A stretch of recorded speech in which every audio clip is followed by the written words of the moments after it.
Hi everyone, welcome to TiEcon Live at TiEcon 2007. This is Prashant Shah with Hummer Winblad Venture Partners, and I'm here with Ashwin Navin from BitTorrent. How you doing? Good, thank you for joining us. Thanks really for appreciate it.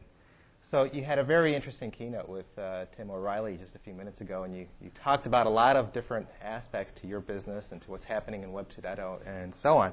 Well, you know, one of the big questions that I think audience really wants to hear about BitTorrent particularly is, have the big media houses really understood the power of what you do for what they try to provide? Do they get it yet?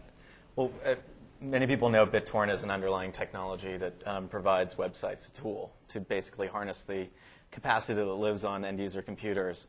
It took some time for big media companies to get comfortable with a peer-to-peer delivery model for movies, for TV shows, for music.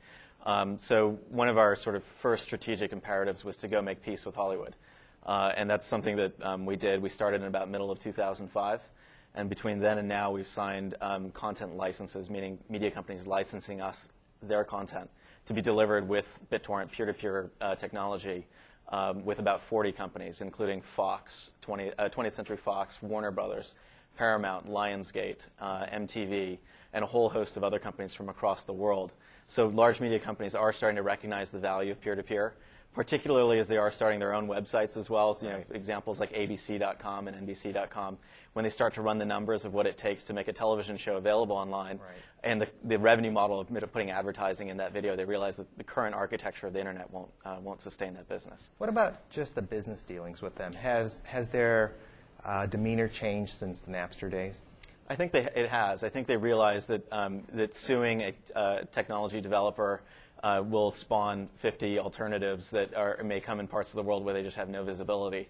And embracing large audiences, whether it's through a streaming video site like YouTube or a large download audience on BitTorrent, is in their interest if they can find a model that converts this user base into a value-generating business model. So whether it's ad-supported or paid content or subscription or a la carte, they've got to find a way to harness that user base and convert them into paying customers. And do you think that this announcement with EMI and Apple and Amazon about having DRM-free downloads, do you think that's all part of the same trend? It is. It's a sign of things to come. It's a sign that media companies want their content on as many platforms as possible, and they want to start generating value from it because they are starting to view piracy as a competitor.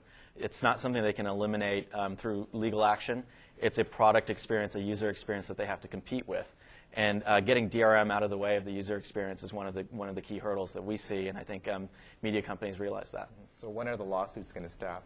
Well, I think the YouTube Google litigation, I think, is a clear example where people are probably approaching this with a little bit too much religion, and sometimes we have to make compromises to get in business and evolve. And that's one thing that BitTorrent has done. We approach the media companies with the appetite that they had for technology today, and not trying to force them to do something they'll be comfortable to do next year. And by being in business with them today, we think that they'll evolve with us and build a really great business. Good, good. Do you have any last-minute advice for entrepreneurs? If you've got a great idea, don't necessarily wait for someone else to validate it. I think you've just got to have the resolution to go build it on your own. And if you're successful, you'll meet with the resources you need and partners you need to take it to the next level. Good. Well, thank you very much for stepping in our studio today and talking to us. And we'll be back with some more interviews throughout the day. Thank you for watching.